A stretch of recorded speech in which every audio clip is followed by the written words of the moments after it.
Salutations à tous, je suis Arsène Franqueur Nganga, historien de formation, spécialiste de la diaspora africaine dans les Amériques et dans le sud-est asiatique, et aussi de l'histoire précoloniale de l'Afrique centrale et de l'Afrique australe. Et j'ai l'honneur de venir aujourd'hui auprès des amoureux de l'histoire pour monter au créneau et parler du personnage de Toussaint Louverture, qui selon mes recherches est considéré à tort comme étant la plus grande figure ou le plus grand personnage de l'histoire des révolutions dans les Amériques. Et certains ont d'ailleurs considéré Toussaint Louverture comme étant le plus grand noir révolutionnaire de l'histoire de l'humanité.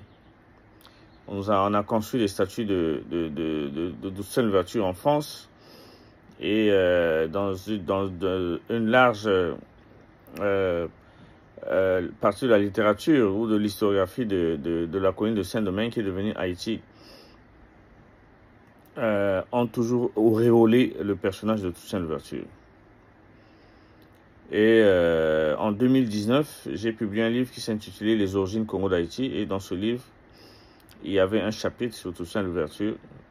Et aujourd'hui, j'interviens juste pour augmenter l'audience sur celui que je considère à tort comme étant le plus grand personnage de l'histoire de la révolution haïtienne. La révolution haïtienne, c'est l'un des faits les plus marquants de l'histoire de l'humanité parce que durant la révolution haïtienne, c'est l'histoire des esclaves qu'on avait interdit à lire, à écrire, qui ont écrasé la plus puissante armée de l'époque, l'armée de Napoléon. Donc c'est une grande épopée. Donc Toussaint Louverture, qui est officiellement de son nom François-Dominique Toussaint Breda, qui est né en 1743 et décédé en 1803, n'est pas le plus grand personnage de la première République noire de l'humanité, Haïti. Parce que Toussaint Louverture était un général de l'armée française. Toussaint Louverture est le premier général de l'armée française. Toussaint Louverture a collaboré avec la France, les colonisateurs. André Rigaud l'avait accusé d'être proche des planteurs que de ses siens. Il y a beaucoup de bandes, pendant la Révolution haïtienne, il y a beaucoup de bandes qui ont résisté à l'autorité de Toussaint Louverture. Il est également reconnu que Toussaint Louverture, c'était un fermier qui employait des esclaves africains pour cultiver ses caféiers lorsqu'il était gouverneur de la colonie. Et la constitution de Toussaint du 8 juillet 1801 envisageait à terme la possibilité de recourir à la main-d'œuvre africaine. D'ailleurs, le projet économique de Toussaint Louverture, qu'on appelait le caporalisme agraire, n'était qu'une formule de substitution de l'esclavage, puisque le caporalisme agraire de Toussaint Louverture préconisait l'utilisation de la main-d'œuvre africaine. Toussaint Louverture a eu à pourchasser des rebelles nègres qui l'ont d'ailleurs traité de traître à la solde des Français. Et son rôle de Toussaint Louverture lors de la révolte de 1791 est encore très flou. Certains disent même qu'il s'était abstenu face à la révolte de 1791. En tout cas, en 1799, Toussaint Louverture avait fait échouer une révolte d'esclaves à la Jamaïque afin de s'attirer des bonnes grâces des alliés britanniques lors de la guerre civile contre André Rigaud. Cette même année, Toussaint a demandé aux négriers de la Jamaïque d'envoyer des cargaisons d'esclaves en Haïti afin de repeupler les plantations de la colonie. Selon l'historien Guénaud, Toussaint Louverture s'était entouré de plusieurs blancs lors de son primat et il rappela plusieurs planteurs blancs ayant fui la révolution afin d'assurer Toussaint de pouvoir bénéficier de leurs compétences techniques. Frédéric Régent dit que dès 1795, Toussaint Louverture s'est montré très actif pour obliger les anciens esclaves non engagés dans l'armée à reprendre le travail, ce qui provoqua des soulèvements des cultivateurs y voyant une forme de rétablissement de l'esclavage. Toussaint a alors utilisé ses troupes disciplinées d'anciens esclaves pour mater ces révoltes. Toussaint Louverture ne voulait pas de l'indépendance d'Haïti. Toussaint Louverture voulait être gouverneur à vie de la colonie de Saint-Domingue au service de la France. Il avait d'ailleurs écrit à Napoléon Bonaparte en disant, en s'exprimant du premier des Noirs au premier des Blancs. Toussaint Louverture avait par ses écrits, manifesté un complexe d'infériorité. Le plus grand révolutionnaire de l'histoire de Saint-Domingue qui est devenu Haïti, la première république de l'humanité, c'est François Macandal. Mais l'historiographie, l'histoire de la révolution haïtienne, telle que racontée aujourd'hui, c'est plus une histoire née des commentaires des colons. Or, je venais de dire, le plus grand personnage, c'est François Macandala. François Macandala a existé dans la colonie pendant la période pré-révolutionnaire, dans les années 1753. C'était un esclave fugitif des plantations du nord d'Haïti et il avait rassemblé des milliers d'esclaves pour détruire la société coloniale.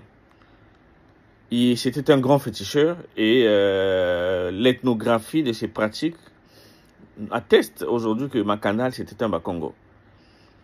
L'anthropologue américain Mark Davis ainsi que dans mon livre publié en 2019, plusieurs arguments ont été avancés sur l'appartenance ethnique Congo de François Macandala. François Macandala et sa bande a tué près de 6000 Européens dans la colonie par le poison. Ils avaient empoisonné de l'eau. Et il était considéré comme étant un demi-dieu par les populations. On s'approchait de lui à genoux. Et la tradition orale rapporte que les esclaves considéraient les Africains de la colonie, les fugitifs, disaient que Macandal était immortel.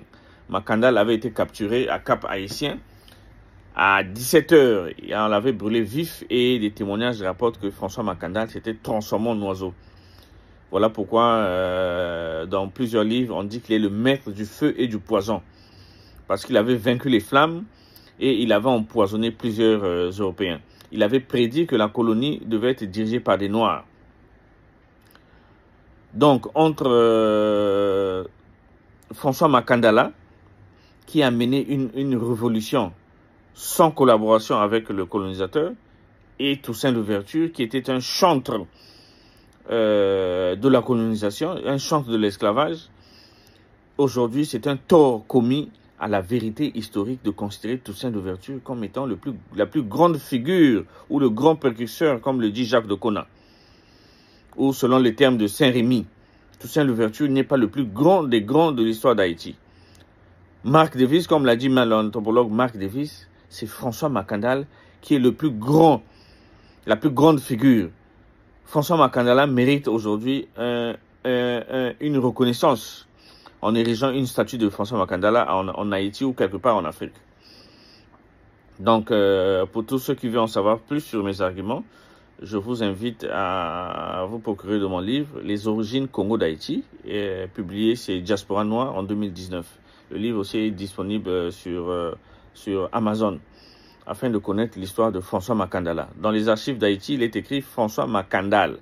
Mais notre expertise linguistique nous a montré que ce sont les locuteurs du français qui ont francisé le K en C et ils ont, avec la prononciation des locuteurs du français, ils ont perdu le segment final A pour donner Macandal. Mais sinon, c'est Macandala.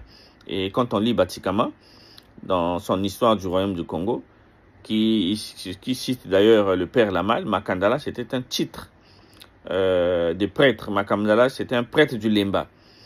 Et en lisant Pierre Pluchon qui a écrit sur les pratiques de Macandala, on verra que c'est un fétichisme Congo. Et d'ailleurs, aujourd'hui, le célèbre fétiche fabriqué par Macandala est appelé dans le vaudou haïtien Paquet Congo. Et Macandala, aujourd'hui, c'est un dieu du vaudou haïtien. Donc, c'est un devoir aujourd'hui de pouvoir restituer la véritable histoire du bouc émissaire de l'idéologie révolutionnaire qui a donné naissance à la première république noire de l'humanité. J'ai cité François Macandala. Et aujourd'hui, on doit savoir que Toussaint Louverture était un serviteur de la France. Il est le premier général noir de l'armée française. J'ai dit et je vous remercie.